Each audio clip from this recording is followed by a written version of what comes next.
Una importante recreación, la visualización del video que hemos presentado para destacar en dónde encuentra su origen la teoría de la supremacía constitucional. Miren ustedes cómo se remonta al año de 1803, que es un antecedente importante para trabajar el tema de la constitucionalización del derecho en general y la constitucionalización del derecho procesal en particular.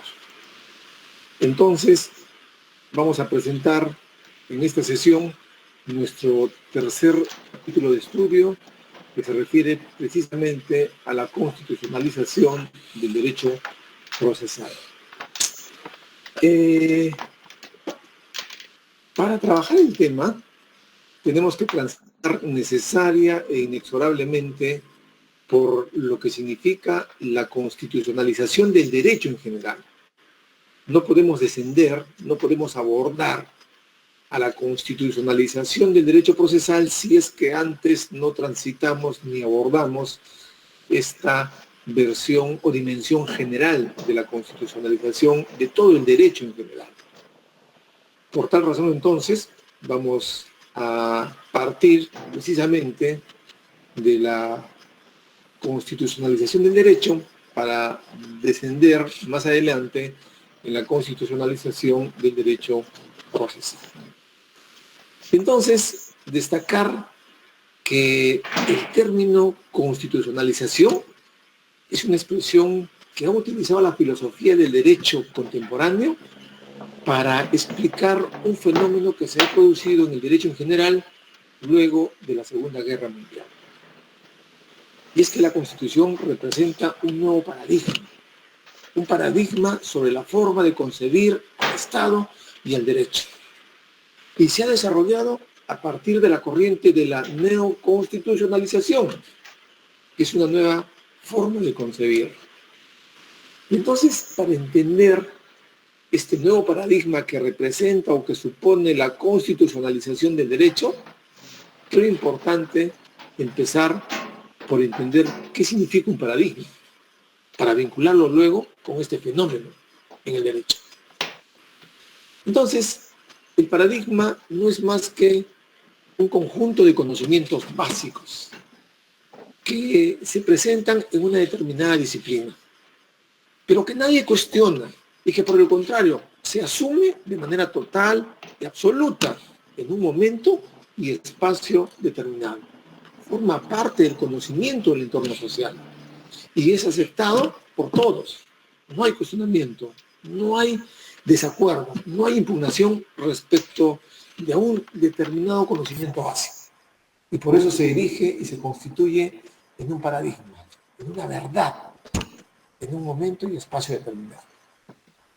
Entonces, a lo largo de la historia de la humanidad, se han presentado una serie de paradigmas que se han asumido como verdades irrefutables, incontrastables y absolutas, pero que con la evolución se han ido redefiniendo, se han ido reconduciendo, se han ido reformulando, porque el conocimiento.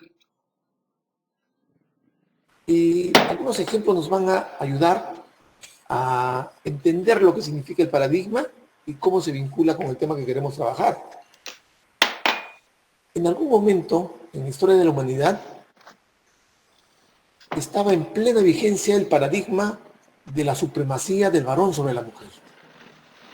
Era un conocimiento aceptado por todos. Es más, era un conocimiento aceptado por la mujer. Y admitía a la mujer esta diferenciación en donde se sobreponía al varón antes que a la mujer. Y como era un conocimiento admitido, aceptado en el entorno social, y no había cuestionamiento al respecto, por lo menos en esa época, entonces trascendió hasta las esferas normativas. Y así, por ejemplo, alguna normatividad de aquella época en el derecho real, el fuero real, se estableció como norma que en el proceso la declaración de la mujer no servía, salvo para aquellos aspectos respecto de los cuales había sido destinada la mujer sobre la faz de la tierra. Es decir, si se trataba de una declaración que iba a versar sobre lavar, planchar, trapear, cocinar, asear, y cuidar a los hijos, entonces recién la declaración de la mujer adquiría dimensión de importancia. Es más, otros instrumentos normativos que en consecuencia con el paradigma de la época regularon otras situaciones también excesivas en la reflexión del mundo contemporáneo. El Deuteronomio, por ejemplo, estableció una regla en donde autorizaba al marido a adquirir automáticamente la disolución del vínculo matrimonial por una causa de insatisfacción, lo que da lugar al divorcio o repudio. El varón, por una causa de mera insatisfacción, cualquiera que sea esta, se encontraba autorizado para dar por concluida la relación matrimonial, en cuya virtud entonces le cursaba una carta a la mujer, haciéndole saber que daba por concluida la relación matrimonial. Claro, probablemente dándole las gracias por los servicios brindados y seguramente diciéndole que puede pasar a recoger su certificado que acredite que en algún momento fue su esposa. Miren a qué nivel se llegó. Otra norma, el Corán decía que el varón se encontraba en aptitud de poder dar por terminada la relación matrimonial por su sola constitución en la plaza pública y decir 3 veces yo te repudio, con lo cual alcanzaba automáticamente, también por alguna causa de insatisfacción, la disolución del vínculo matrimonial. ¿Qué duda cabe que a lo largo de la historia de la humanidad se han presentado distintos paradigmas? Algunos de ellos se han referido, por ejemplo, a que en algún momento se entendió a la Tierra como el centro del universo. Era un paradigma, lo asumíamos como tal. Pero más adelante, este paradigma fue reformulado porque, como consecuencia del avance de la ciencia, se entendió que el centro del universo no es la Tierra, sino el Sol. Lo mismo ocurrió en cuanto a la Tierra. La Tierra era plana, se sostenía antes, y todos lo admitían, todos lo asumían. Cuando viene Colón y entonces descubre América, demuestra que aquel paradigma era equivocado y se reformula el mismo, y entonces hoy en día se asume que la Tierra es redonda. Y así a lo largo de la historia de la humanidad se han presentado una serie de paradigmas, que es un conocimiento sobre un asunto determinado. Esto mismo se ha producido en las ciencias sociales y particularmente en el ámbito del derecho. Y es que han existido distintas formas de entender a la sociedad y el derecho, lo que ha determinado la existencia de varios paradigmas al respecto, que es lo que nos interesa verificar para desencadenar lo que hoy en día se conoce como la constitucionalización del derecho. Un primer paradigma, entonces, se presenta a través del Estado absolutista. En función de este paradigma, se entendía al Estado a partir de una sola persona. Es decir, todo el poder se concentraba en una sola persona. Y se concentraba en una sola persona porque se asumía, se entendía como un paradigma, como parte del conocimiento de la época, incuestionablemente, que el poder de esta persona tenía un carácter divino, tenía un origen divino. Y sobre la base de este origen divino, entonces, asumía todos los poderes. Aquí no había representación popular. Todo se reconduce a la voluntad del monarca, ya sea del rey, ya sea del príncipe o del emperador. Asumía todas las actividades, administraba, legislaba y aplicaba la ley, es decir, ejercía facultades jurisdiccionales. Y se entendió y se asumió como tal y ha tenido una larga permanencia en la historia de la humanidad, porque era parte del paradigma en aquel momento, porque nadie cuestionaba el origen divino del monarca. Pero este modelo, que ha regido durante muchos años sin que nadie lo cuestionara, finalmente encontró su fin a través del surgimiento de un nuevo paradigma. Por eso se dice que los paradigmas producen normalmente una revolución científica, ya sea en las ciencias naturales o ya sea en las ciencias sociales, porque reconducen el conocimiento, porque replantean el conocimiento. Y entonces cuando se produce el nuevo paradigma del Estado de Derecho, entonces se asume y se entiende desde una nueva perspectiva al Estado y al derecho. Fue la Revolución Francesa la que terminó por sepultar el Estado absolutista. Y es que en aquella época, lo dijimos en algún momento, la situación del particular, del ciudadano, se encontraba seriamente restringida. Sus derechos aparecían constreñidos y supeditados. Y entonces este no tenía un ámbito de participación que represente su libertad y que represente su igualdad. Y entonces los que participaban de esto empezaron a reclamar nuevas a su situación jurídica. Y entonces, sobre la base de dos grandes principios, el individualismo y el liberalismo en extremo, ya este acontecimiento social histórico, y entonces se reformula la concepción sobre el Estado y el derecho. Lo que se buscaba a través de la Revolución Francesa era revalorar la posición del individuo, revalorar la posición del particular y ponerle además límites al poder que ejerce el rey. Y la única manera de poner límites al poder que ejerce el rey o el monarca era a través del pueblo organizado, estableciendo reglas y restricciones al ejercicio del poder. Y no se encontró otra manera que establecer reglas y restricciones al ejercicio del poder a través de la ley. Por eso, el Estado de Derecho es el Estado del imperio bajo la ley. Y por tal razón, el primer poder que se constituye desde ese momento es el poder legislativo.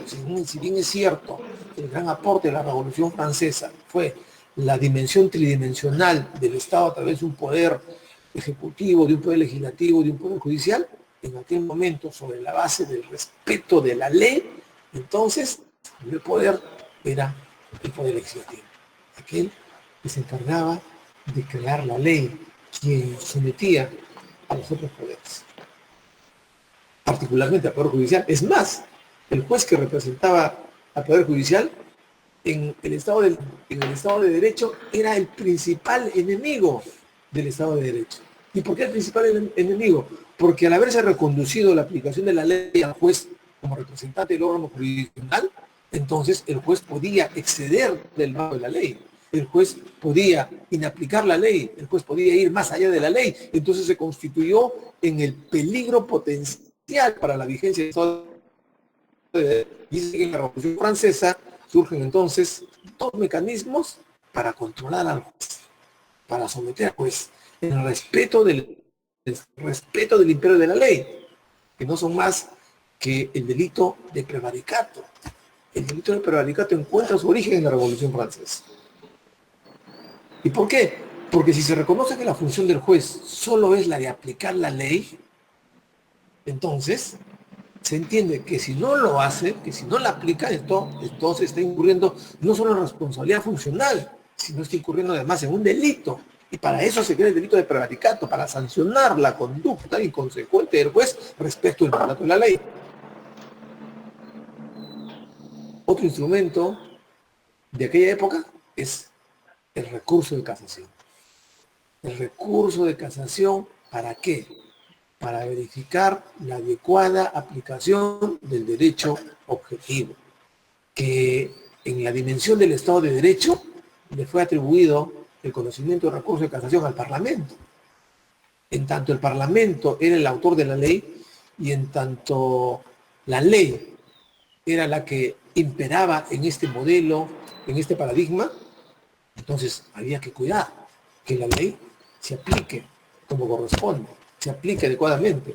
Y entonces se le atribuyó al Parlamento la función casatoria a través del recurso de casación, de manera que para efectos de control de la legalidad, entonces se llegaba vía este recurso ante el Parlamento. Pero claro está, el Parlamento nunca se pronunciaba por el fondo. Cuando advertía que la ley no se aplicaba adecuadamente, declaraba nula la sentencia y entonces retornaba el asunto al órgano jurisdiccional para que éste resuelva el conflicto de intereses, declarando fundada o infundada, pero corrigiendo la interpretación de la norma, ¿no? Era una manera de evitar la invasión de la actividad del Parlamento en la actividad que le corresponde al Poder Judicial, al órgano jurisdiccional.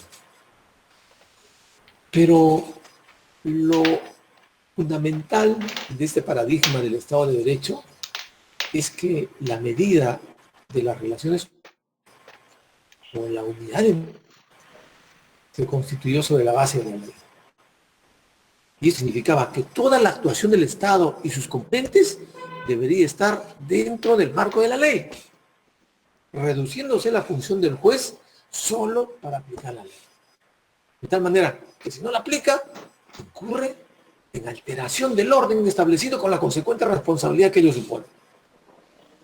Entonces, este sistema que dio lugar al paradigma del Estado de Derecho fracasó en el transcurso del tiempo. Si bien fue admitido, aceptado y concretizado durante un largo periodo de tiempo, en algún momento, y fracasó con un alto costo para la humanidad, un costo sumamente alto. Terminó la muerte, en muchos casos impune, de millones de personas, como consecuencia de la Segunda Guerra Mundial, que nos demostró que se podía seguir concibiendo al Estado y al derecho de esa manera. Son claras las muestras que contra la vigencia del Estado de Derecho y que nos presentó la Segunda Guerra Mundial. Las esterilizaciones de mujeres que se produjeron en Alemania y en los países ocupados por encontraron su origen en el mandato de la ley.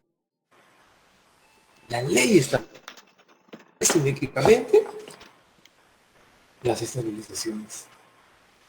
La prohibición de los matrimonios también encontraba su origen en el mandato de la ley. La exclusión de los judíos como sujetos de derecho, miren ustedes a qué punto se llegó.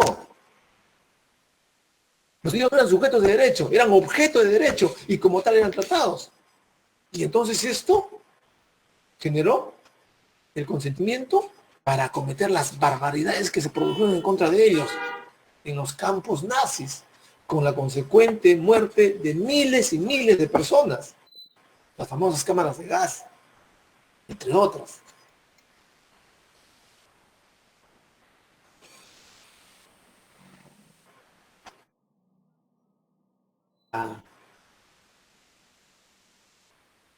Ignorancia la podríamos, cuando, por ejemplo, en los juicios de Nuremberg, estos famosos juicios de Nuremberg que se implementaron a través de tribunales para juzgar ellos estos crímenes.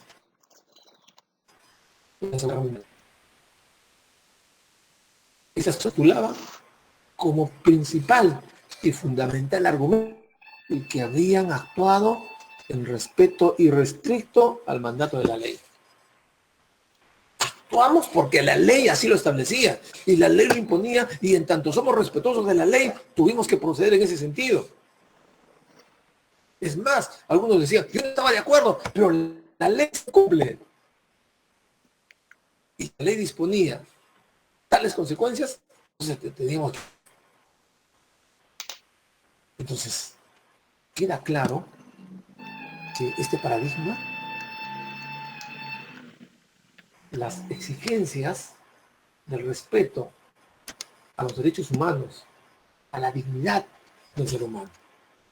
Y por eso entonces este paradigma va a sucumbir ante el surgimiento de un nuevo paradigma que se concibe como el paradigma del Estado constitucional. Luego de la Segunda Guerra Mundial, los estados reconocieron que no se podía volver a tolerar una situación similar en extremo, que no se podía hacer de esa manera, y menos al derecho, por lo que se empezaron a construir una serie de principios estructurados a la base de la idea de lo que significaban los derechos humanos. Pero el respeto a la dignidad del ser humano como fin supremo de la sociedad. Esta era la pauta que marcaba la construcción de este nuevo paradigma.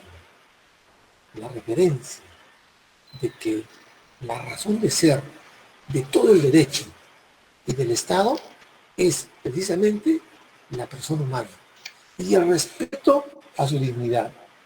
Por eso, según el establecimiento de principios, programas inderogables e irrenunciables que estaban por encima de cualquier acto, porque antes que la ley y antes que la persona humana y el respeto a su dignidad, nunca estas realmente en la Segunda Guerra Mundial.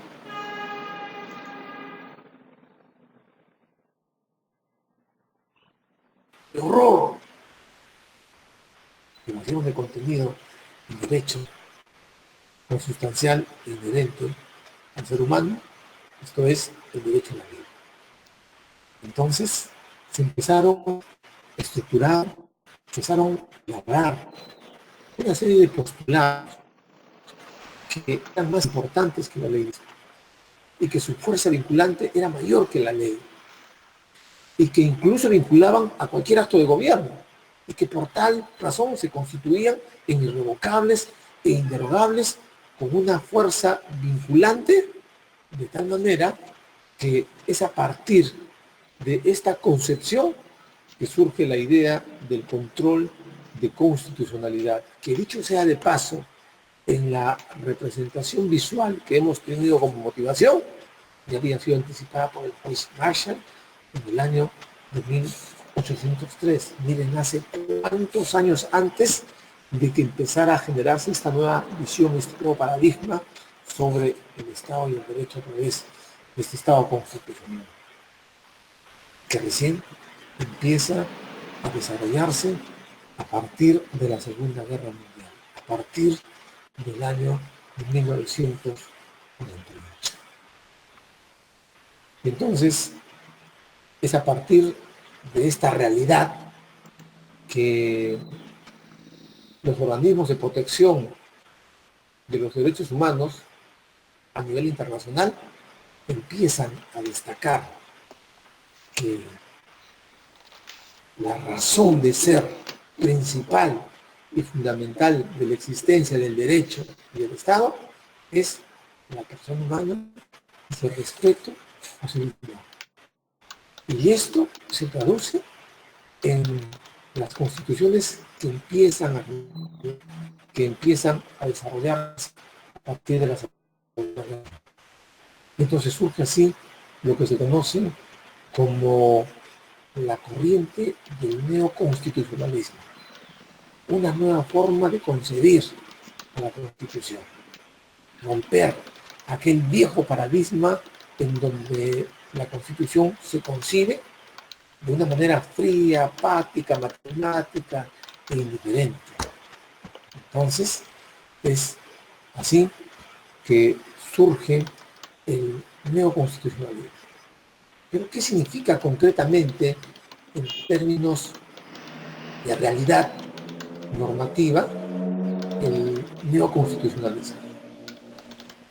Y en realidad, el neoconstitucionalismo tiene claramente tres dimensiones a partir del cual se comienza a construir el nuevo paradigma del Estado constitucional de derecho. Veamos estas tres dimensiones. La primera dimensión está referida a que a partir del neoconstitucionalismo se produce una lectura diferente de los textos constitucionales. una lectura diferente que marca una diferencia sustancial de los modelos tradicionales, de los modelos clásicos u ordinarios. Y es que en esta nueva dimensión de las constituciones que se generan con posterioridad a la Segunda Guerra Mundial, se va a dar prioridad a la persona humana. Y por tal razón, en el entendido de que la persona humana es la razón de ser del Estado y del derecho, entonces se reconoce a través de un amplio catálogo de derechos fundamentales esta prioridad, esta significancia y esta relevancia de la persona humana. Y entonces empiezan a diseñar constituciones que van a establecer amplios catálogos de derechos fundamentales para dejar claramente establecido que lo más importante es en la vida de relación la persona humana. Y si vamos a desencadenar la construcción del Estado y del derecho, será para favorecer, para proteger, para resguardar, para garantizar la dignidad de la persona humana. Pero además de eso, un segundo componente en esta primera dimensión del neoconstitucionalismo es el referido a las constituciones fuertemente materializadas. Fuertemente materializadas porque las constituciones ya no se limitan simplemente a establecer la distribución de poderes o de competencias de los órganos del Estado, sino que además se dedican a regular la vida en sociedad y van a tener una eficacia normativa directa, de tal manera que a partir de esta dimensión son capaces de regular la vida en sociedad. Ya dejaron de ser una mera proclamación de principios, sino que tienen la virtualidad suficiente para poder regular la vida en sociedad a partir de los principios y valores que se desarrollan en los textos constitucionales. Entonces, hay una fuerte materialización de las normas constitucionales. Y eso lo vemos claramente a través de las distintas constituciones a nivel de la realidad mundial.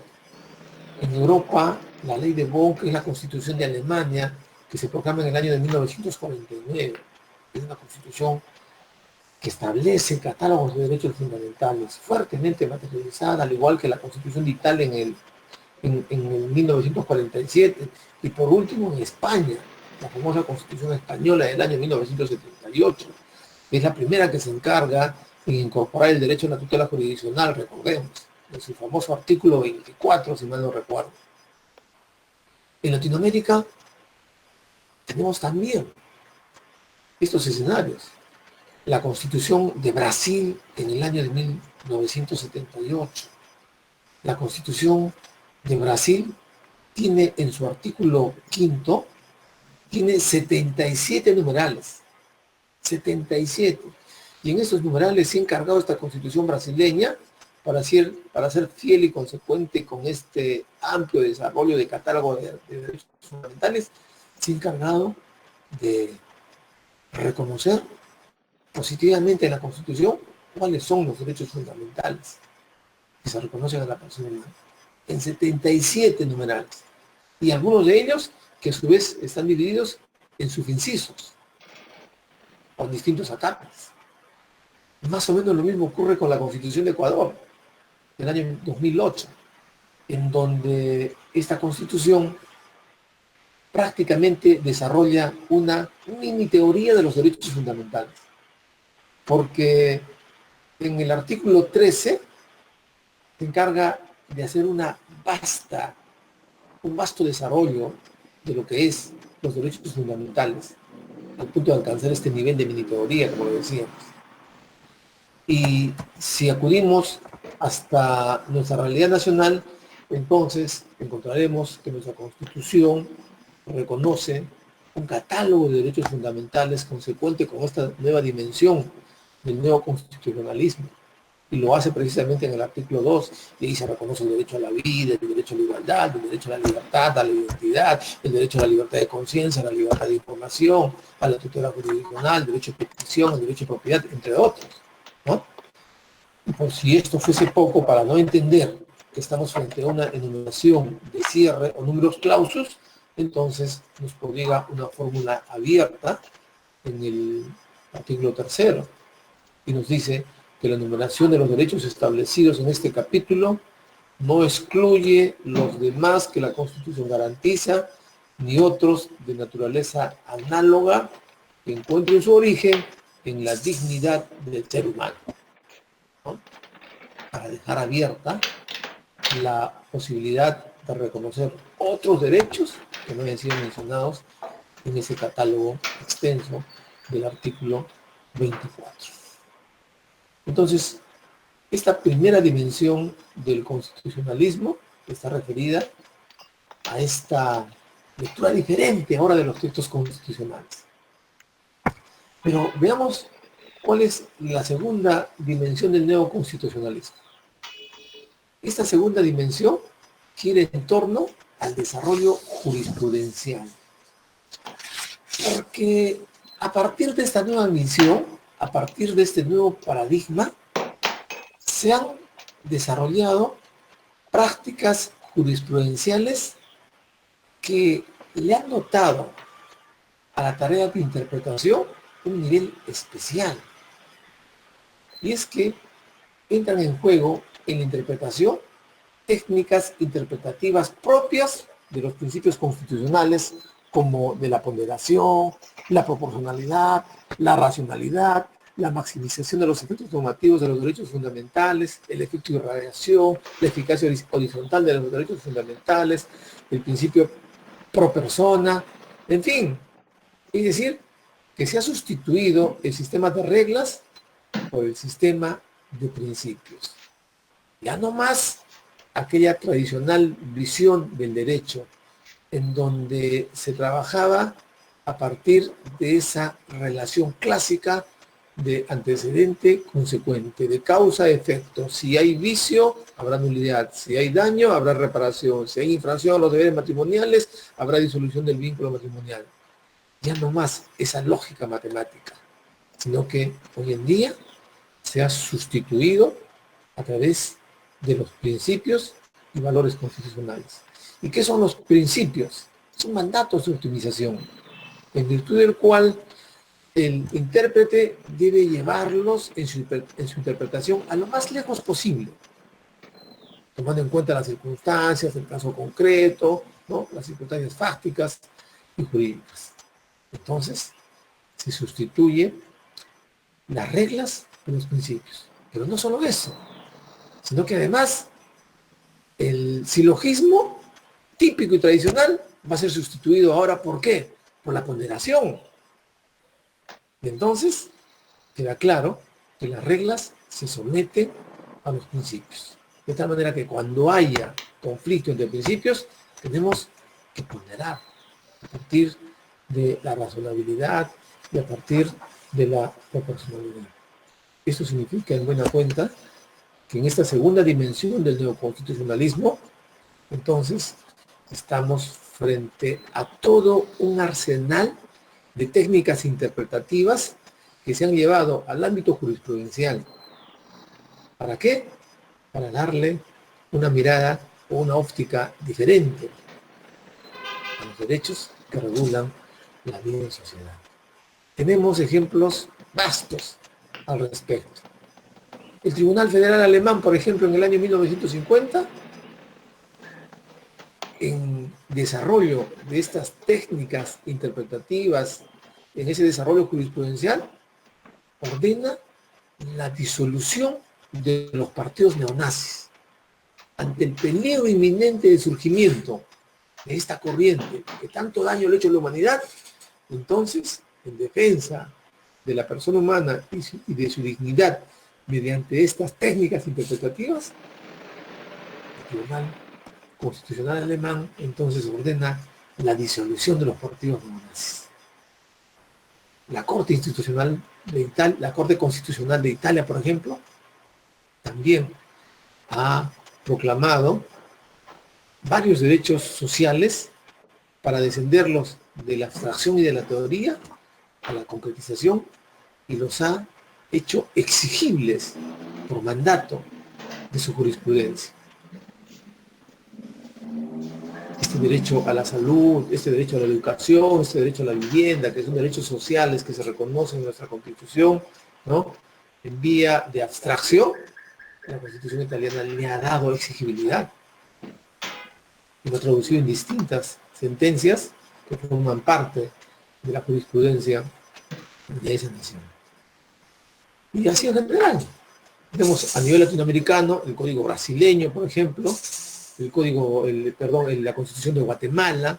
La Constitución de Guatemala en algún momento impidió un golpe de Estado a través de la intervención del Tribunal Constitucional. En Brasil, el Tribunal Constitucional ordenó la repartición de medicinas, así como en el Perú, que se ordenó en algún momento, ¿no? Que la atención y la repartición de la medicina necesaria para atender los casos de SIDA, o el tema de la píldora del día siguiente, y en general, que son manifestaciones claras del neoconstitucionalismo. Es decir, se reinterpreta el derecho constitucional a través de su jurisprudencia, apelando a nuevas técnicas interpretativas. Y una tercera dimensión del neoconstitucionalismo la encontramos en la búsqueda de reinterpretar la teoría del derecho. Es decir, se trata o se busca explicar una nueva concepción sobre la teoría del derecho, una nueva explicación teórica del Estado constitucional, que no se limita a una función contemplativa del objeto, es decir, a una descripción solamente de la función estatal, sino que crea y recrea el objeto de estudio del derecho. El derecho, entonces, se va a redescribir y entonces se genera como correlato una dimensión prescriptiva. Pasamos de la dimensión descriptiva, en donde solamente hacemos tareas de organización, tareas de determinación de competencias, tareas de control del Estado, a una dimensión prescriptiva, en el sentido de que se señala lo que el derecho debe ser, llegando incluso a desarrollar mecanismos para la solución de las antinomias o de las lagunas que se presentan en el ordenamiento jurídico, que deben resolverse a la luz de la Constitución. Estas son las dimensiones que presenta este nuevo paradigma, el neoconstitucionalismo, y que ciertamente en algún caso ha merecido un cuestionamiento por parte de algunos sectores de la comunidad jurídica. Hay algunos que critican, hay algunos que cuestionan el neoconstitucionalismo y nos dicen, por ejemplo, esto no es novedad, esto no es nuevo, porque ya han existido antes de la posguerra, ya han existido ordenamientos jurídicos que tenían mandatos concretos respecto del Estado, y entonces tenían disposiciones materiales, ¿no? Fuertes mandatos materiales en contra del Estado. También han habido ordenamientos que han efectuado prácticas jurisprudenciales de avanzada. Y una de esas prácticas jurisprudenciales de avanzada era, por ejemplo, la que se presenta en el famoso caso Marbury versus Madison, que hemos graficado nosotros a través de esa recreación, en donde ya en el año 1803, como lo dije anteriormente, ya se proclamaba la teoría de la supremacía constitucional. El juez Marshall se inventa, ¿no?, la supremacía constitucional. Y miren ustedes cómo desde ese momento ya la defiende. Ahora, si bien es cierto que reconocemos que de alguna manera estas tres dimensiones que acabamos de verificar ya se encontraban presentes en algunos ordenamientos jurídicos anteriores a la posguerra, en realidad esta crítica en parte tiene razón porque es verdad, porque no se puede negar la realidad objetiva. El caso del juez Marshall, por ejemplo, en el año 1803, ya había un desarrollo jurisprudencial de avanzada. Pero ojo, el tema es que estas situaciones se presentaron como algunos chispazos, como una luz en las tinieblas o en la oscuridad, de manera apartada, de manera ajena e indiferente, pero nunca de manera concurrente. Es solo a partir del neoconstitucionalismo, con posterioridad a la Segunda Guerra Mundial, entonces que esta dimensión tridimensional que hemos destacado a partir de una nueva lectura de las constituciones, destacando el catálogo de derechos fundamentales, ¿no?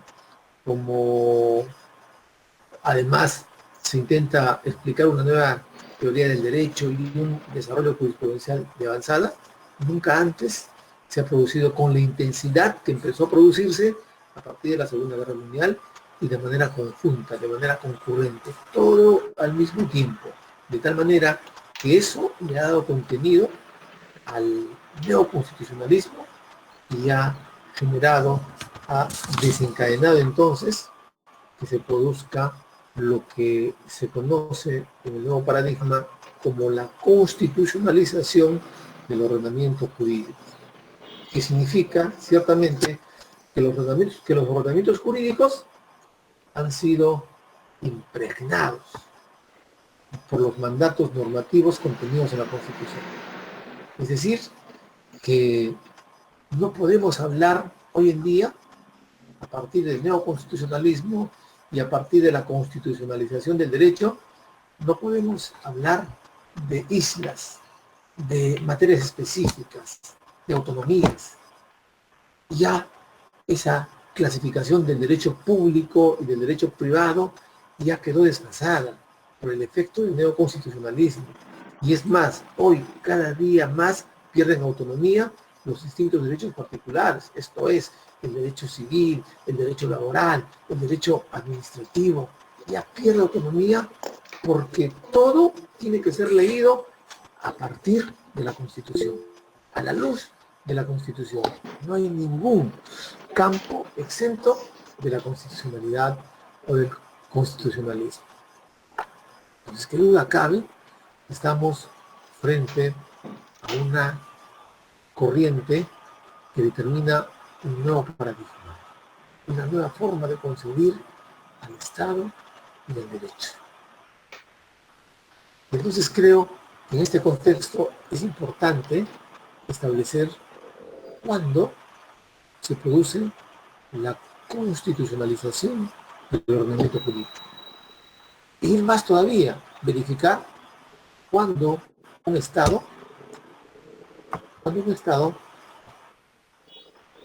ha absorbido o se ha incorporado en la constitucionalización del ordenamiento jurídico. Entonces, para responder este tema, creo que es importante remitirnos a una lectura del tema que hacía Ricardo Guastini. Ricardo Guastini, en un congreso que se produjo en Inglaterra en el último decenio del siglo XX, del siglo pasado, señalaba que para verificar si los ordenamientos jurídicos se han constitucionalizado, es decir, se han adscrito a este nuevo paradigma, es necesario verificar determinadas condiciones, determinados elementos, determinadas características. Entonces Guastini nos presenta una a una estas características que vamos a revisarlas para luego concluir en la verificación objetiva de la constitucionalización o no del derecho o del ordenamiento jurídico peruano. Entonces, En la propuesta de Guastini, para reconocer la constitucionalización del ordenamiento jurídico en una determinada nación, tenemos que verificar si es que se presentan estas características. Indispensablemente, según Guastini, tendrían que presentarse las dos primeras. Las 5 restantes son contributivas. No se puede hablar de constitucionalización si es que las dos primeras características no se presentan en un determinado ordenamiento jurídico. En tanto que las otras son características que van a fortalecer, que van a dotar de consistencia a la constitucionalización del ordenamiento jurídico. Ahora, si se reconoce un ordenamiento jurídico con estas 7 características, entonces quiere decir que su nivel de constitucionalización es alto, es especial, y entonces ha alcanzado niveles exclusivos. Pero si solamente se presentan 3, 4, 5 características, entonces estamos en evolución, estamos en camino. Pero para estar en camino, para estar en la evolución, cuando menos tienen que presentarse 2 características, que son las dos primeras. Si se presentan más de 2, y no todas, entonces estamos avanzando. Y la tarea será ciertamente la de seguir avanzando, la de seguir generando las siguientes características. Este artículo de Guastini es sumamente importante y ha sido asumido en general, ¿no?, por el mundo contemporáneo, reconociendo unánimemente que en efecto estas son las características que se reconocen a la constitucionalización del ordenamiento jurídico, al Estado constitucional del derecho. Veamos cuáles son. La primera, Guastini plantea que debemos estar frente a una constitución rígida. El principio de rigidez se refiere al proceso de reforma constitucional, de tal manera que debemos diferenciar el proceso para reformar constitución del proceso para reformar una ley ordinaria. Y es que en la perspectiva de Guastini no se puede establecer el mismo proceso de reforma tanto para la Constitución como para las leyes ordinarias. Y es que definitivamente la Constitución, al ser la norma de máximo rango, no puede merecer el mismo tratamiento de una norma ordinaria. Por ende, se dice que a mayor grado de rigidez, mayor grado de constitucionalización. Cuanto más difícil sea modificar la Constitución, mayor será el impacto sobre el resto del ordenamiento jurídico. A tal extremo que hay constituciones que tienen normas pétreas, o sea, inmodificables, intangibles, que por el transcurso del tiempo no se puede admitir su reformulación o su modificación, y se refieren fundamentalmente a los derechos de primera generación, ¿no?, los derechos fundamentales. Por ejemplo, el derecho a la vida no puede concebirse de manera distinta, mañana o pasado, definitivamente, ¿no? Son derechos fundamentales que constituyen derechos pétreos de algunas constituciones para poner de manifiesto su rigidez y consecuentemente su mayor visión de constitucionalización, así las han admitido. En el caso de nuestra realidad nacional, encontramos el artículo 206 de la Constitución.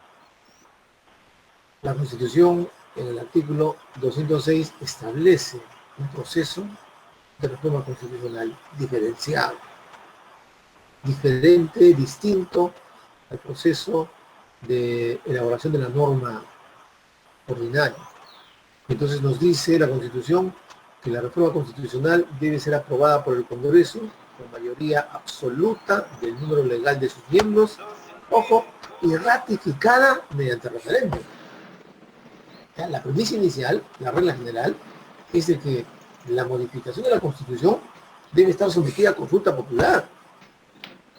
Y por tal razón, entonces, el pueblo, mediante referéndum, debe consentir la modificación de la Constitución. Sin embargo, como regla excepcional, ha establecido que puede omitirse el referéndum cuando el acuerdo del Congreso se obtiene en 2 legislaturas ordinarias sucesivas, con una votación calificada, ¿no? En cada caso tiene que ser superior a los 2/3 del total de congresistas. Es más, para dotarle de rigidez y de protección al proceso de reforma constitucional, la ley ha establecido que no puede ser observada, perdón, la Constitución ha establecido que no puede ser observada por el presidente de la República. Y por último, concluye esta norma constitucional en señalar o destacar quienes tienen esta iniciativa de reforma constitucional. Y le reconoce este atributo solo al presidente, con aprobación del Consejo de Ministros, a los congresistas, a un número de ciudadanos, ¿no?, que represente el 0.3% de la población electoral, con firmas verificadas por el organismo o por el Procurador Nacional de Elecciones. Claro está entonces que a partir de esta norma constitucional nos queda claro que la rigidez de la Constitución es una característica que ha sido asumida en nuestra realidad nacional, al establecer un proceso diferencial para la elaboración o rectificación de la ley ordinaria, de la norma ordinaria.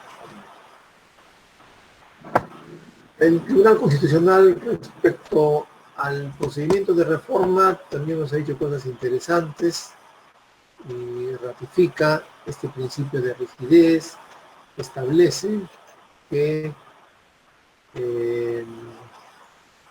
debe desarrollarse conforme a lo que expresamente señala la Constitución en el artículo 206.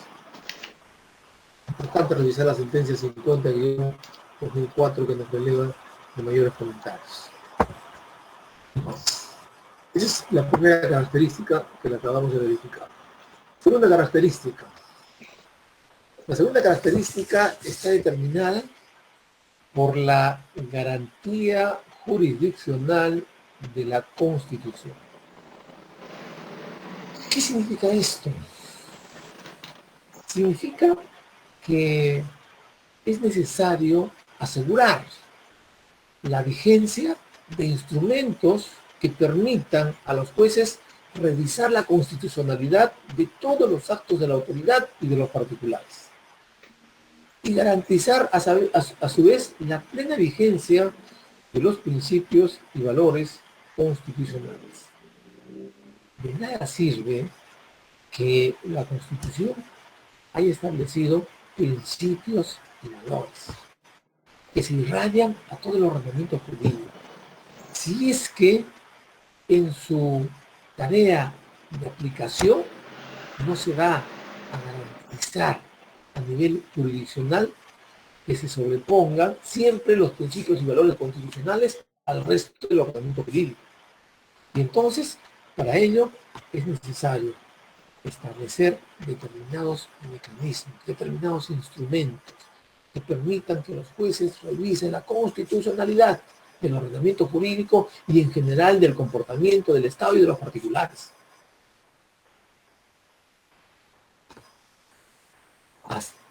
A partir de esta necesidad de garantizar la constitucionalidad, la fuerza normativa de la Constitución, entonces se consagra un principio de supremacía constitucional.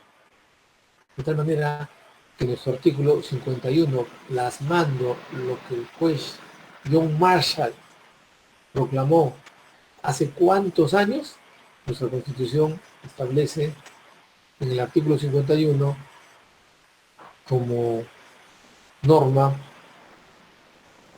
llave, si cabe el término, que la Constitución prevalece sobre toda norma legal. y que la ley prevalece sobre las otras normas de interior jerárquico. El principio de supremacía constitucional y el principio de jerarquía normativa son instrumentos que permiten la garantía jurisdiccional de las normas constitucionales. Pero no solo eso, sino que además esta garantía va a emanar de los instrumentos o mecanismos que permitan a los jueces revisar la constitucionalidad. Y entonces acá viene los distintos sistemas de control de constitucionalidad. El control difuso, el control concentrado, ¿no es cierto? Entonces, de lo que se busca es de encontrar estos mecanismos para que se garantice la aplicación de los principios y valores constitucionales. Porque de lo contrario, si no encontramos esa garantía a nivel jurisdiccional, entonces la Constitución será una mera declaración poética, una proclamación de principios y valores, pero en línea de abstracción, sin posibilidad alguna de concretización. Por eso, la garantía jurisdiccional es sumamente importante y que ciertamente en nuestra realidad la tenemos diseñada a través del control difuso que corresponde, ¿no?, al órgano jurisdiccional y a través del control concentrado que corresponde al Tribunal Constitucional. Bien, tercera característica, la fuerza vinculante de la Constitución. Significa esta característica que todas las normas jurídicas contenidas en la Constitución son plenamente aplicables por sus destinatarios y son obligatorias en el sentido más pleno del término. Y es que las normas constitucionales ya han dejado de ser meras declaraciones políticas, meras declaraciones programáticas o catálogos de recomendaciones. Ya no son las constituciones una sola proclamación de principios, sino que por el contrario, a todas sus normas se les reconoce una fuerza vinculante, de tal manera que éstas tienen que aplicarse necesaria e inexorablemente. Se ha producido un gran viraje de las constituciones políticas a las constituciones jurídicas, en la medida que ahora las normas constitucionales son plenamente aplicables en el sentido más extenso del término. Dejó de ser la Constitución una mera declaración lírica o poética. Hoy en día ha descendido al plano de la realidad concreta y entonces son susceptibles de plena aplicación. Cuarta característica, la sobreinterpretación. ¿Qué significa la sobreinterpretación? Significa, para ser consecuentes, una de las dimensiones que marcaba el paso del neoconstitucionalismo, significa una tarea jurisprudencial, pero a partir de técnicas interpretativas especiales, construyéndose todo un arsenal de reglas que posibiliten una interpretación para optimizar en su máxima amplitud los principios y valores constitucionales. Es decir, que la Constitución no se limita a utilizar técnicas puramente textuales, sino que en realidad todo el ordenamiento jurídico está investido de la fuerza vinculante de la Constitución. Y entonces, al estar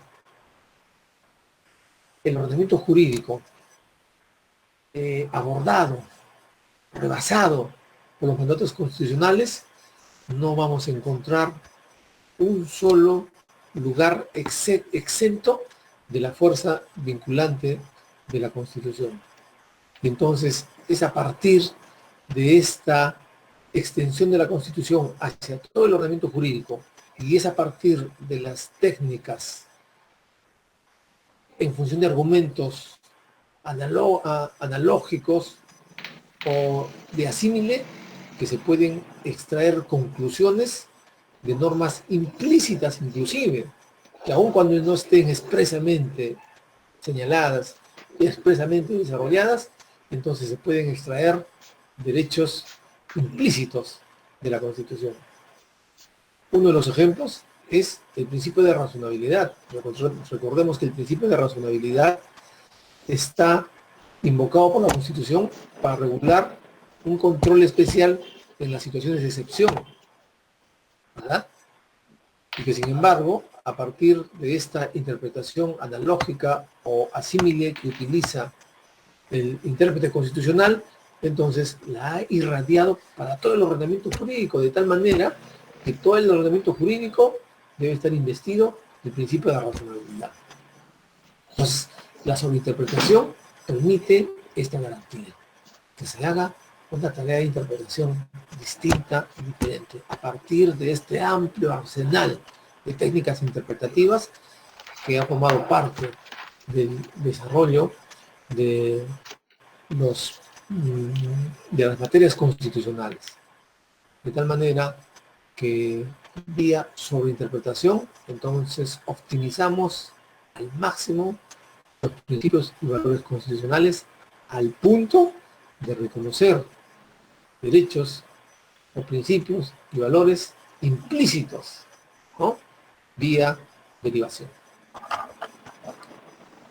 Siguiente característica. La siguiente característica está determinada por la aplicación directa de las normas constitucionales. Esta característica de la aplicación directa de las normas constitucionales está referida a una visión radicalmente diferente de la Constitución. En la concepción tradicional se requería que las normas constitucionales deberían tener una concreción legislativa, un desarrollo normativo para concretizar sus mandatos generales, para concretizar las normas constitucionales. De tal manera que en ausencia de aquel desarrollo legislativo, de aquella concreción normativa, entonces las proclamas constitucionales se quedaban en la teoría y en la abstracción. Entonces, hoy en día, a partir de la dimensión de la constitucionalidad del derecho, entonces se reconoce que las normas constitucionales tienen una aplicación directa e inmediata. No necesitan normas de desarrollo constitucional. Y si bien es cierto, hemos reconocido que hay derechos constitucionales que son de configuración legal, que son de carácter prestacional, ¿no? Estas regulaciones normativas se hacen para optimizar dichos derechos. Y en ausencia de los mismos, si no hubiese esas normas de desarrollo que organizan y regulan tales derechos, entonces igual el derecho, el principio, el valor constitucional tiene que aplicarse. Y tiene que aplicarse a través de la interpretación. Entonces será la interpretación que le dé contenido, ¿no?, a dichos derechos. El derecho a la tutela jurisdiccional, hemos dicho, ¿no?, en cuanto al acceso, es un derecho de configuración legal, porque la ley se encarga de organizar, de regular, de establecer los lineamientos, ¿verdad? Pero si no hubiese estos lineamientos que se le ha derivado al desarrollo normativo, igual el derecho a la tutela jurisdiccional era perfectamente aplicable aún en ausencia de estas normas de desarrollo. Y será la jurisprudencia la que tenga que darle contenido a partir de la optimización máxima de los principios y valores constitucionales. En buena cuenta, como decimos en la diapositiva, esta característica supone dos cuestiones fundamentales. La primera, que la Constitución rige la relación entre los particulares. Es decir, se supera la vieja concepción de que las normas constitucionales solo obligaban a la autoridad, ¿no? En tanto se entendía en aquella concepción que las constituciones eran normas programáticas, normas políticas, que se encargaban de organizar el Estado, de determinar su estructura, ¿no?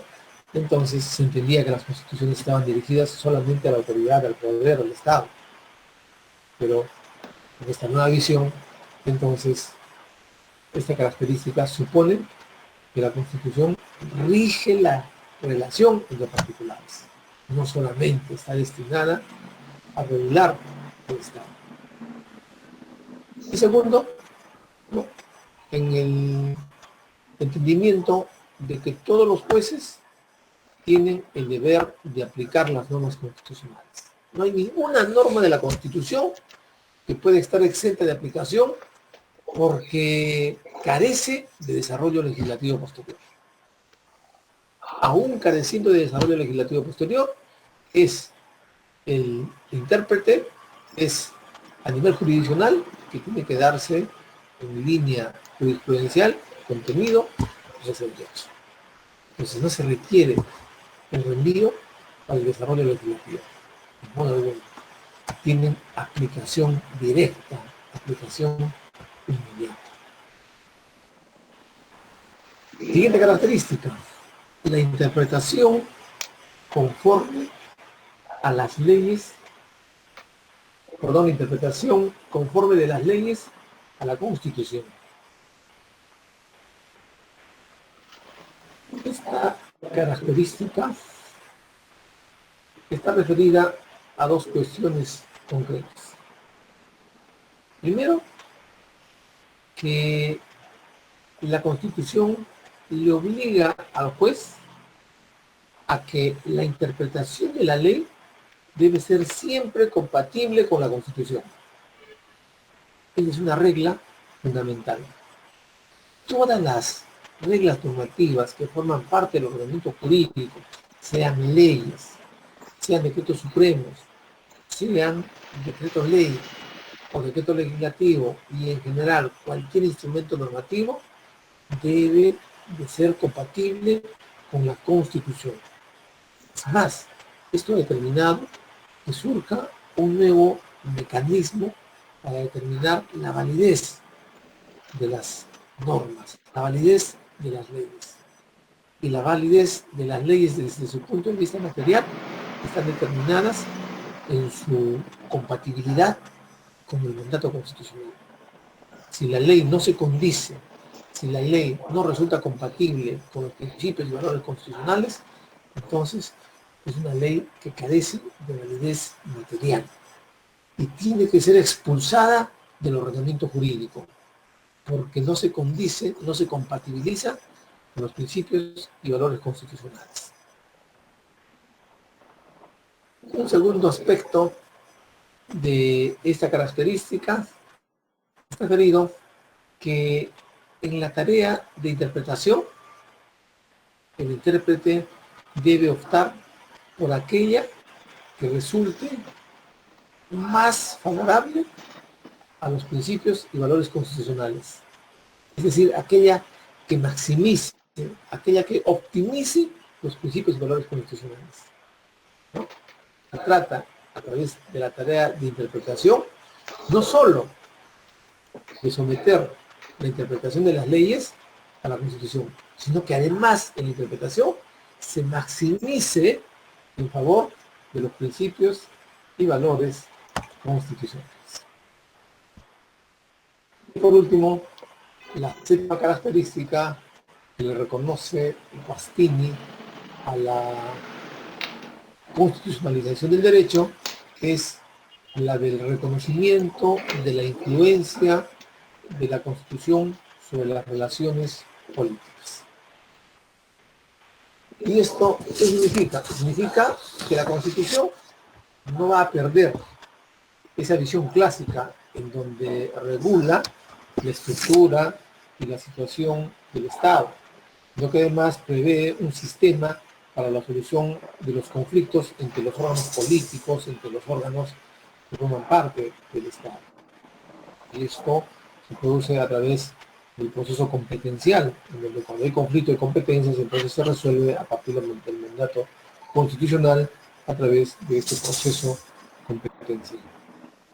Un segundo aspecto a que se refiere esta característica está referida a que los órganos jurisdiccionales asumen la facultad de conocer los casos en toda su extensión, en aplicar la famosa lógica de las políticas question. ¿Qué significa esto? ¿No?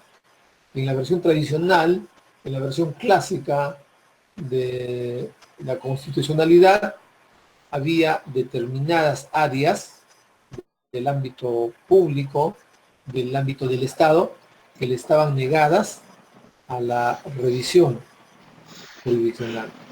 Entonces los órganos jurisdiccionales no podían involucrarse, no podían inmiscuirse, ¿no?, en una tarea de control al respecto, porque las respuestas significaban que esto estaba reservada únicamente para determinadas esferas y nunca al control jurisdiccional. Sin embargo, a través de esta característica ya no hay estos ámbitos reservados. Estas políticas question han sido desterradas y por tanto entonces los órganos jurisdiccionales asumen la facultad de conocer los casos en toda su extensión sin aplicar esta lógica de las políticas question que se refieren a temas de reserva, a temas de no involucramiento. Y por último, hay un tercer nivel en esta característica que se refiere a que el debate público debe hacerse siempre sobre la base de las normas constitucionales, es decir, considerando, evaluando las normas constitucionales a través de sus principios y valores para que se puedan tomar las decisiones correspondientes que forman parte del debate público en la vida social. Entonces, ahí tenemos claramente señaladas cuáles son las características para reconocer la constitucionalización del derecho. Bien, vamos a este nivel del desarrollo de la clase a introducir una ronda de preguntas que pudieran haberse generado a partir del desarrollo del tema.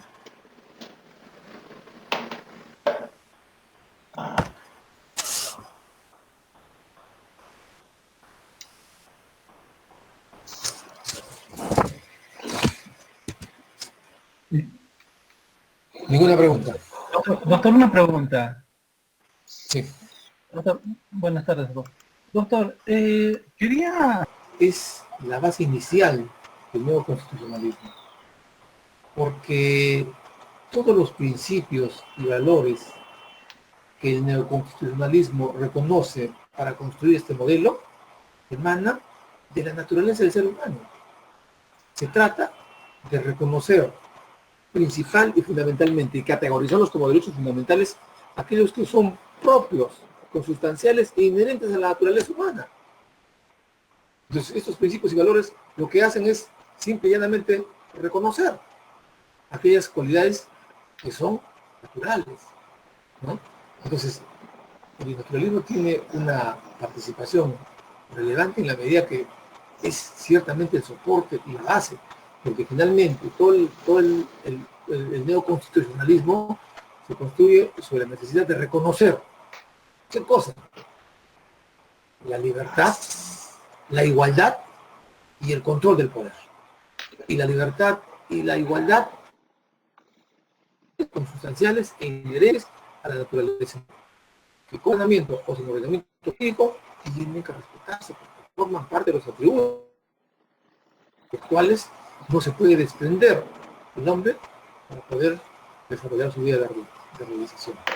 Por eso nosotros entendemos y asumimos que hay una clara participación en el naturalismo. Doctor, ¿me permite? Concretos, la dimensión del neoconstitucionalismo o de la constitucionalización del derecho. Miren cómo funciona ahora el tema. Cualquier situación que sea materia de defensa, en nuestra perspectiva, de demandantes o de demandados, o que sea de materia de pronunciamiento jurisdiccional, si somos representantes del órgano jurisdiccional, tiene que empezar iniciando su desarrollo a partir del principio y valor constitucional. Esa es la lógica ideal para ser fieles y consecuentes con la dimensión constitucional en este nuevo paradigma. Porque todo el derecho se reconduce a su dimensión constitucional. Es a partir de los principios y valores de la Constitución que se va a reinscribir el derecho. Por eso decíamos, el derecho civil tiene que remitirse a la Constitución. El derecho laboral tiene que remitirse a la Constitución. El derecho tributario, el derecho ambiental y en general. Por eso pierden autonomía las distintas materias. Entonces, cualquiera que sea nuestra posición en una intervención a nivel de defensa o a nivel de solución jurisdiccional, tenemos que empezar por el principio y valor constitucional. De tal manera que si en nuestra condición de juez vamos a emitir una sentencia en un asunto en donde el conflicto se produce a partir de la disputa respecto de un bien inmueble, ¿no? En donde el demandante entonces ha interpuesto una demanda de reivindicación, entonces el desarrollo de la sentencia tendrá que iniciar por invocar el principio y valor constitucional. Y es el derecho de propiedad un principio y un valor constitucional que ha sido reconocido en el artículo 70 como inviolable y que solamente puede afectarse, ¿no?, de vía de expropiación frente a causas de necesidad y utilidad pública, ¿cierto? Y dice seguridad nacional, creo que dice. Y también ha sido reconocido en el artículo 2 como un derecho fundamental. Entonces, partimos de la Constitución y decantamos luego en la norma que tiene que ser consecuente con el principio y valor constitucional. Y entonces nos remitimos descendiendo al artículo 923 y 927 del Código Civil que establecen, ¿no?, o que reconocen el derecho de propiedad con los atributos que estos significan. Entonces, yo entiendo que una actuación compatible con la dimensión constitucional significa que en cualquiera que sea la situación en la que intervengamos, tenemos que partir por la invocación del principio y valor constitucional. Y ahí decantamos a las normas de desarrollo. Y si advertimos que las normas de desarrollo son incompatibles con la dimensión conceptual del principio y valor constitucional, entonces tenemos que reconducir nuestra posición.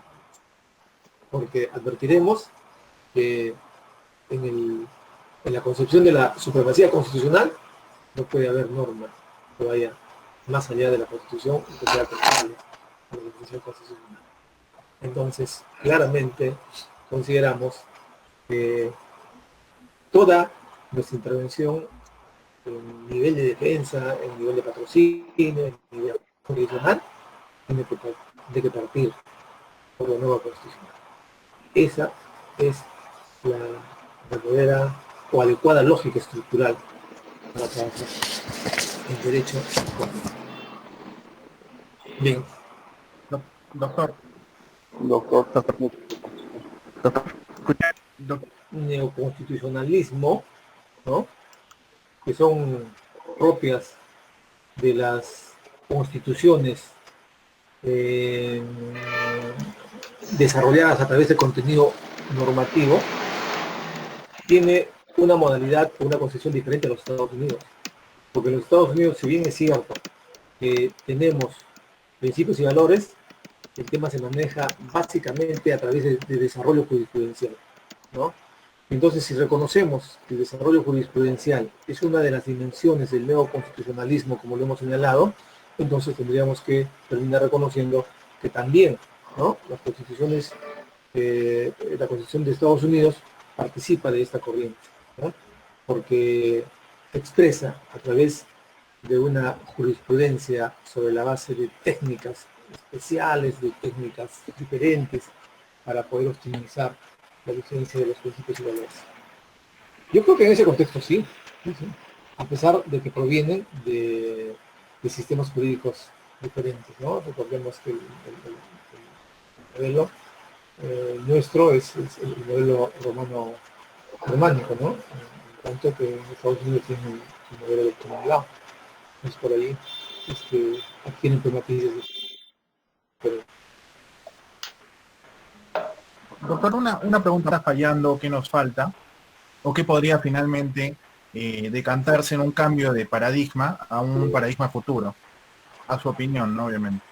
ok, hay en el ámbito constitucional un cuestionamiento a los límites del neoconstitucionalismo en función a la intervención del Tribunal Constitucional.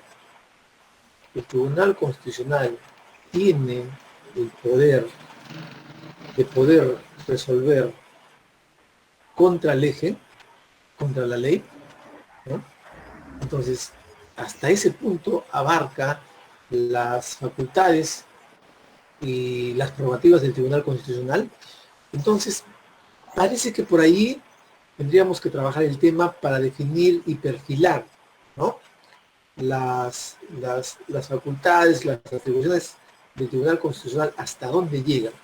Por ahí podría generarse un problema, y algunos ya han cuestionado y han dicho, ¿no? Entonces estamos ingresando ahora en el absolutismo del Tribunal Constitucional, porque el Tribunal Constitucional reinscribe el derecho y lo desarrolla todo y le da conforme a sus criterios. Y esto es un peligro, porque esto puede generar un nuevo absolutismo. Para pensarlo, ¿no? Para pensarlo. Por ahí creo que una importante tesis podría ser el de perfilar este fenómeno, ¿no? Y examinar, analizar y evaluar. Por ahí podríamos generar un peligro para reconducirnos a un nuevo paradigma. Doctor, Hola. hola, doctor. Su nombre, Sí, compañero. escucho. Su nombre, compañero. Edwin Ajawana. Doctor, quisiera hacerle una pregunta. Usted nos habló de un Estado de Derecho en el que el juez solamente aplica la ley. En un Estado constitucional, el juez reconoce la supremacía de la Constitución y se somete. Pero en un Estado neoconstitucionalista, ¿cómo es ese juez, doctor? No, lo que pasa es que no son concepciones diferentes, no son paradigmas distintos. Son en realidad el correlato, el uno es el correlato del otro. Lo que pasa es que el Estado constitucional, este nuevo paradigma, se crea a partir de esta nueva visión de la constitucionalidad. El neoconstitucionalismo es una nueva forma, es una nueva concepción de la constitucionalidad. Y esta concepción va a desencadenar como consecuencia, ¿no?, la constitucionalización del ordenamiento jurídico. Esto es el Estado constitucional de derecho. Entonces, no podemos entender como dos concepciones distintas y diferentes para visualizar cómo actúa en el neoconstitucionalismo el juez y cómo actúa en el Estado constitucional de derecho el juez, ¿no? Porque son expresiones de la misma concepción. En ambas, en todo caso, diremos que la participación del juez es sumamente importante porque es garante de la constitucionalidad, ¿no es cierto? Y entonces tiene que actuar siempre garantizando la plena vigencia de los valores constitucionales.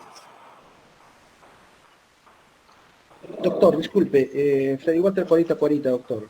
Hola. Siguiendo un poco la hilación de la interrogante de mi compañero, si bien es cierto, el juez aplica la ley a nivel jurisdiccional, sin embargo, este juez, por ser un funcionario, es que emite una resolución o una sentencia. Mi tema va, si el juez aplica la ley en un Estado de Derecho, pues, ¿dónde se enmarcaría en todo caso o bajo qué contexto se marcaría los centros de conciliación? Entendiendo, por ejemplo, en un tema administrativo, entendemos que los centros de conciliación o arbitraje, esas resoluciones tienen carácter de sentencia. Ok. Primero, que cuando se alcanza una solución conversada, consensual, ¿no?, que emana sobre la base del acuerdo, entonces aquella solución debe estar dentro del esquema de la normatividad, ¿verdad? Debe ser compatible con las normas vigentes. Entonces, esa norma vigente, a su vez, tiene que ser compatible con la Constitución. Y esto significa que nadie se encuentra exonerado del respeto a la Constitución. Y aún aquellos que intervienen como como conciliadores, tienen que preservar el mandato constitucional y tienen en su actuación que velar por el respeto a la Constitución, y no podrían aprobar un acuerdo conciliatorio que sea manifiestamente contrario a los valores constitucionales, evidentemente, porque esto implicaría la protocolización de una práctica excesiva, ¿no? Inconstitucional. Entonces, el efecto de este control de constitucionalidad, si bien es cierto, de manera inmediata será para quienes ejercen tarea jurisdiccional, también lo es para aquellos que no ejercen tarea jurisdiccional. Y en el desarrollo de su actividad, cualquiera que sea, tienen que estar siempre atentos a preservar los mandatos constitucionales. Ciertamente, un acuerdo conciliatorio tiene el valor de sentencia, pero tendrá el valor de sentencia en la medida que aquel acuerdo no respete el marco constitucional, ¿verdad? No hay ninguna trascendencia, no va a ser exigible, fácilmente cuestionable. Entonces, doctor, podríamos decir que no solamente el juez en todo caso aplica la ley, entonces podríamos decir que todos los actores que enmarquen el sistema normativo jurídico, sea en forma directa en el caso del juez, sea en forma indirecta en el caso de los conciliadores y los árbitros, porque no solamente la aplicación de la ley se ve a nivel jurisdiccional, también debemos entender, doctor, creo yo, que la ley también, pues, la aplicación de la norma se ve, pues, a nivel de resoluciones administrativas, ¿no? Que obviamente son impugnables vía contencioso administrativa. Sí, es verdad. Y recordemos que la tutela jurídica es aquella que emana del mandato de la ley. Entonces, cuando se produce un desencuentro, la primera forma de tutela jurídica es la que se da sobre la base del derecho objetivo, ¿verdad? Entonces resolvemos el problema de manera libre y espontánea, prescindiendo del proceso y prescindiendo del órgano jurisdiccional. ¿Cómo? De manera directa resolvemos el problema. Y resolvemos el problema seguramente a la luz del derecho objetivo. ¿Y qué nos dice el derecho objetivo? El conflicto se resuelve de tal manera. Y si esa solución que nos prodiga el derecho objetivo resulta contrario a los principios y valores constitucionales, entonces no podemos validar aquella forma de tutela jurídica espontánea a partir de lo que dice el derecho objetivo, ¿verdad? Entonces nadie está exento del respeto a los principios y valores constitucionales. A nivel de actuación jurídica, a nivel de actuación particular, a nivel de actuación administrativa, en cualquiera que sean los escenarios, tenemos que velar por el respeto a la Constitución.